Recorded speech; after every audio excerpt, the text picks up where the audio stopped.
السلام علیکم ورحمۃ اللہ وبرکاتہ۔ اپنی زندگی کا جائزہ، اے دنیا کے اسباب اور زینت پر مر مٹنے والے، اے انسان سن غور سے اپنی آنے والی کہانی۔ آہ اے غافل، تو نے غفلت میں عمر برباد کر دی۔ اٹھ جاگ، جلدی ہوش کر، اپنے گناہوں کی تلافی کر کہ آج بھی تجھے مہلت نصیب ہے۔ جو وقت ہاتھ سے نکل گیا اس پر آنسو بہا اور اپنی پچھلی زندگی پر شرمندگی و ندامت کے ساتھ توبہ کر۔ اب بھی کمرہ بند کر کے اعمال صالحہ کرنے کی کوشش کر، کیونکہ محنت کرنے میں کامیابی ہے اور غفلت کا انجام بدبختی ہے اور محرومی ہے۔ تیری کامیابی محل مکان بنانے، دنیا کا ساز و سامان اکٹھا کرنے کی عیاری و مکاری چالاکی ہوشیاری کے ساتھ بہت سا مال و دولت جمع کرنے میں نہیں، بلکہ تیری اصل کامیابی اللہ اور اس کے رسول صلی اللہ علیہ وسلم کے احکام کی پوری فرمانبرداری کرنے، اپنی موت کو یاد رکھنے، قبر و آخرت کی زندگی بنانے میں ہے۔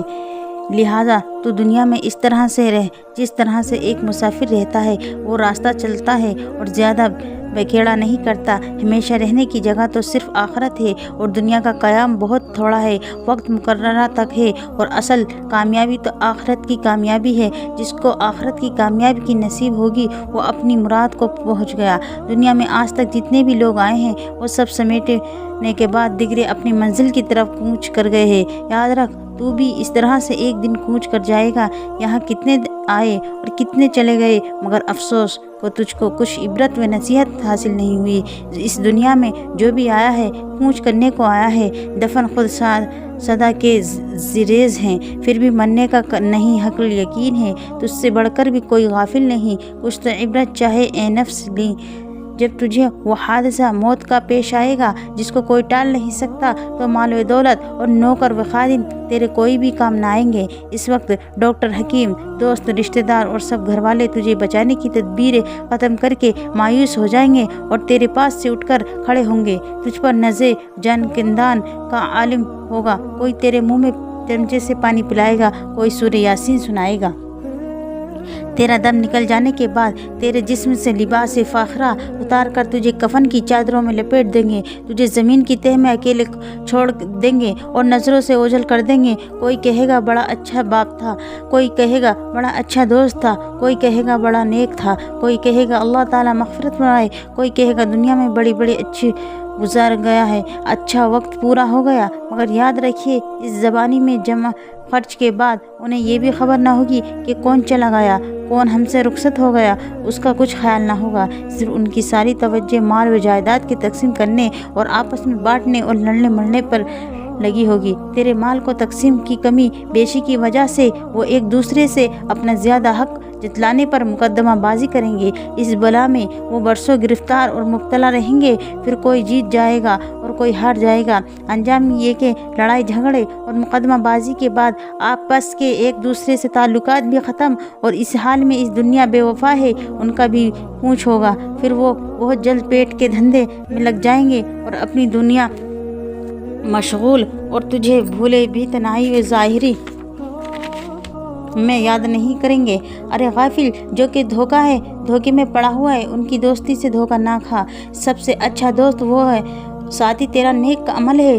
دن گزر رہے ہیں اور موت سر پر ہے، چیل و باز کی طرح چکر لگا رہی ہے۔ اسرائیل روح قبض کرنے کے لیے تاک رہے ہیں، حالات بدل رہے ہیں، ہولناک واقعات پیش آنے کو، تنگ دست و تلخ و شوار گھاٹیاں گزرنے کو ہیں، لیکن تیری غفلت اور بے پرواہی کا یہ عالم ہے کہ تجھ کو خبر ہی نہیں کہ کل کیا ہونے والا ہے۔ مال دولت کے جمع کرنے کی فکر میں ہے، کہیں چارپائیاں سے ہنسی دل لگا رہی ہے اور کہہ کے لگا کر ہنس رہا ہے، کہیں ٹھگی، چوری بازی اور بدماشی و عیاشی کر رہا ہے تو ایسے بے دھڑک چل رہا ہے۔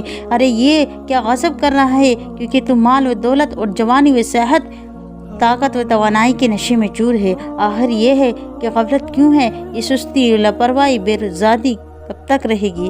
ایسے گھر پر کیا رونا اور فریاد کرنا جو خالی ہو گیا اور جس کے نشان مٹ گئے۔ ان یادگاروں اور کھنڈوں پر نوحہ و بکا وائلیہ کے ساتھ جب بچپن کا دور گزر چکا تو پھر یہ کیسا بچنا، غزل گوئی دا فسانے کا وقت بیت گیا، پھر تو یہ شعر و شاعری کیسی، 50 کی عمر ہو تو پھر کھیل کود کا کیا مطلب؟ سر سفید ہو چکا ہے تو پھر اس کھیل تماشے کا کیا معنی؟ کیا خوب کہا ہے، کلیاں تھیں سن بکے آئے موت سنہیا آیا۔ لیلا مجنوں کے وصال، ان کے ہجر و فراق اور عشق محبت کے تذکرہ اب جانے دو۔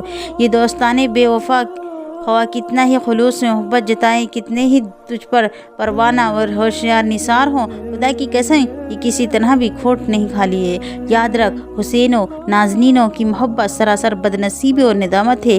تیرا یہ ہے ہر روز صبح شام کا بننا سوننا، ناچ گانا اور ہمنشیوں کے ساتھ دن رات کھاتے پیتے عیش و عشرت کی رنگرلیاں منانا، شراب کباب کے نشے میں بدمست اور مدہوش رہنے کا انجام سوائے آخرت کی ذلت و رسوائی کے اور کیا ہے؟ اب بھی وقت ہے، میرا کہنا مان جا کے ہر محبوب کی محبت سے بیزار اور دستبردار ہو۔ حضرت محمد مصطفیٰ صلی اللہ علیہ وسلم سے رشتہ محبت و الفت کا جوڑ لے اور دل و جان سے ہر کام میں کی پوری فرما برداری کر اور اطاعت گزاری کر، اس پر اپنی نجات کا بھروسہ امید رکھ۔ جناب رسول صلی اللہ علیہ وسلم محبت کے تابعداری ہونا عزت و کامیابی کی علامت ایمان ہے، لہٰذا اس کی تکمیل کر، کیونکہ آپ صلی اللہ علیہ وسلم کی محبت اور مضبوط حلقہ اور رشتہ دار سے بھی جو کبھی ٹوٹ نہیں سکتا۔ حضور نبی کریم صلی اللہ علیہ وسلم کی محبت انسان کے لیے دنیا اور دین میں عزت، قبر میں سامان انسانیت اور آخرت کا بہترین ذریعہ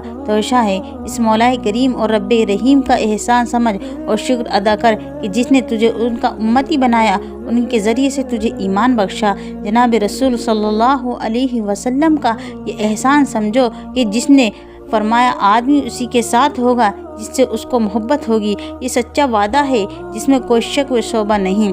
الہی مجھے رسول صلی اللہ علیہ وسلم کی سچی محبت اور ان کی سچی فرمانبرداری نصیب فرما، ان کے نقش قدم پر چلا، ان کی شفاعت نصیب فرما، ان کی شفاعت کا امیدوار ہوں، کیونکہ محبوب کو اپنے محبوب سے پوری امید ہوتی ہے۔ اے اللہ رسول صلی اللہ علیہ وسلم پر اپنی رحمت و درود و سلام نازل فرما اور مجھے بھی دن رات حضور صلی اللہ علیہ وسلم پر نور درود بھیجنے کی توفیق عطا فرما اور میرے اس شغل میں برکت عطا فرما۔ آمین یا رب العالمین صلی اللہ علیہ وسلم۔